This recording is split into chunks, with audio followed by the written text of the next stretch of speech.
السلام علیکم ورحمۃ اللہ وبرکاتہ۔ محترم ناظرین اکرام، محترم جناب اسد الدین اویسی صاحب ابھی پچھلے ہفتے سہارنپور کے دورے پہ تھے، تقریباً 3-4 دن سے ادھر ہی ہیں سہارنپور کے ایریے میں۔ کل ہی کی بات ہے کہ اسد الدین اویسی صاحب،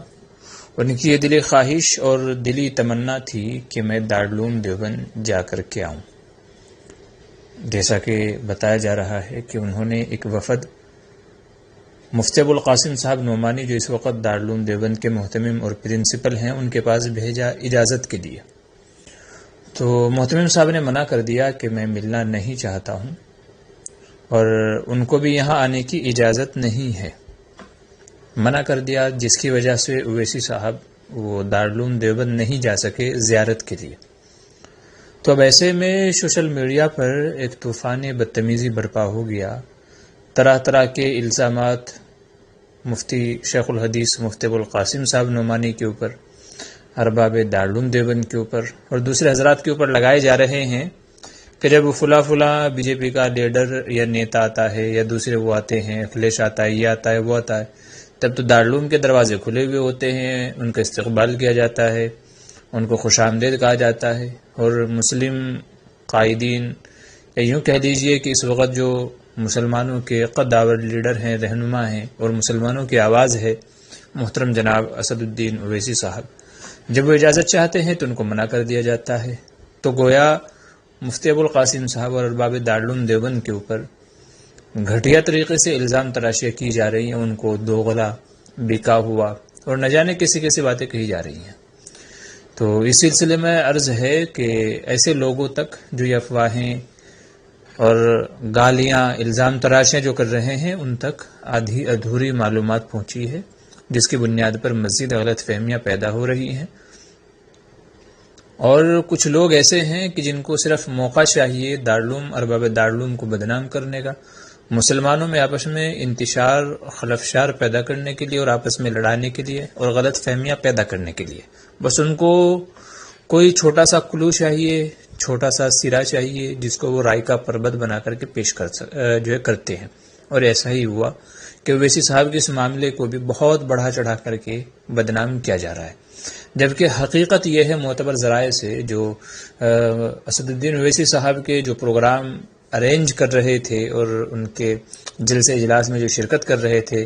مین لیڈنگ رول جو ادا کر رہے تھے، مہتاب چوہان صاحب ہیں اور شوکت علی صاحب، دوسرے جو ابھی حضرات ہیں، تو ان کا کہنا یہ ہے، انہوں نے خود اس بات کی تصدیق کی ہے کہ یہ اسد الدین اویسی صاحب کی یہ خواہش تھی کہ دارالعلوم دیوبند جاؤں، مگر چونکہ اس وقت الیکشن کا موقع چل رہا ہے، اور گزشتہ سال ہی ارباب دارالعلوم نے، دارالعلوم کی جو مجلس شورا ہے، انہوں نے سابقہ اس کو دیکھ کر کے، روش کو دیکھتے ہوئے، چونکہ زمانہ ماضی میں کچھ لوگوں نے دارالعلوم کا غلط استعمال کیا ہے، اس کا نام لے کر کے یا اس کو بنیاد بنا کر کے، تو گزشتہ سال دارالعلوم کے مجلس شورا نے یہ فیصلہ کیا تھا کہ الیکشن کے ٹائم پہ کسی بھی نیتا کو دارالعلوم کے اندر آنے کی اجازت نہیں دی جائے گی۔ کوئی اگر خود سے آ جائے کسی استاد سے ملنے یا دیکھنے، وہ اس کا اپنا فعل ہے، لیکن ارباب دارالعلوم اس سے ملاقات نہیں کریں گے، کسی کو اجازت نہیں ہوگی کہ وہ جو ہے، یہ کہہ لیجئے کہ اعتبار سے دارالعلوم کے جو بڑے اساتذہ ہیں یا محتمم صاحب ہیں یا وہاں کی مجلس ہے، ان کے پاس آتا ہے، ملاقات کرتا ہے، تو اس کی کسی کو بھی اجازت نہیں دی جائے گی۔ یہ مجلس شورا کا فیصلہ ہوا تھا، تو اسی کو مد نظر رکھتے ہوئے مفتی ابوالقاسم صاحب نے منع کر دیا کہ چونکہ یہ مجلس شورا کا فیصلہ ہے اور اس وقت الیکشن کا ماحول چل رہا ہے، اب ایسے میں اگر ان کو اجازت دے دی جاتی ہے، بیرسٹر اسد الدین اویسی صاحب کو، تو پھر دوسرے لوگوں کو بھی اجازت دینی پڑے گی، اور الیکشن کا ماحول ہے تو ہر کوئی ہر دن اپنے ماننے والوں کو لے کر کے پہنچ جائے گا، آج فلاں پہنچ رہا ہے، کل کو فلاں پہنچ رہا ہے، پرسوں کو فلاں پہنچ رہا ہے، ترسوں کو فلاں پہنچ رہا ہے، اور ایک لامتناہی سلسلہ شروع ہو جائے گا۔ ہر دن کوئی نہ کوئی آتا رہے گا اور دارالعلوم کو بنیاد بنا کر کے غلط میسج لوگوں تک پھیلائے گا اور غلط اس کے استعمال کرے گا۔ تو اس لیے بالکلیہ وہ چاہے کوئی بھی ہو، تو یہ فیصلہ کیا تھا مجلس شورا میں، کسی کو اجازت نہیں دی جائے گی، اسی کو سامنے رکھتے ہوئے محترم اسد الدین اویسی صاحب کو بھی منع کر دیا گیا ہے۔ تو اگر منع کر دیا گیا تو یہ کوئی یہ کہہ لیجئے اتنی بڑی بات نہیں ہے جس کو اتنا بڑا بنا کر کے پیش کیا جا رہا ہے، بلکہ شورا نے جو فیصلہ کیا تھا اسی کے مطابق یہ عمل کیا گیا ہے۔ یہ پھر وہ کسی نے صحیح بات کہی ہے کہ اگر ان کو جانا تھا تو الیکشن کے ٹائم پہ ہی کیوں یاد آئی، یہ پہلے بھی جا سکتے تھے، بعد میں بھی جا سکتے ہیں۔ بہرحال یہ خود محترم اسد الدین اویسی صاحب نے بھی اس فیصلے کا خیر مقدم کیا ہے، اور جب ان کو اجازت نہیں ملی ہے تو انہوں نے کہا کہ انشاءاللہ پھر ہم کسی روز پھر آئیں گے، دوبارہ آئیں گے۔ تو انہوں نے تو کچھ نہیں کہا، لیکن آگے جو ماننے والے، الزام تراشی کرنے والے، غلط فہمیاں پیدا کرنے والے ہیں، ان کو لال مرچیں لگ رہی ہیں، اور سوشل میڈیا پر ایک طوفان بدتمیزی انہوں نے برپا کر رکھا ہے، طرح طرح کے الزام تراشیاں کی جا رہی ہیں، جبکہ معاملہ اصل یوں ہے۔ اور اگر ان کو جانا ہی تھا،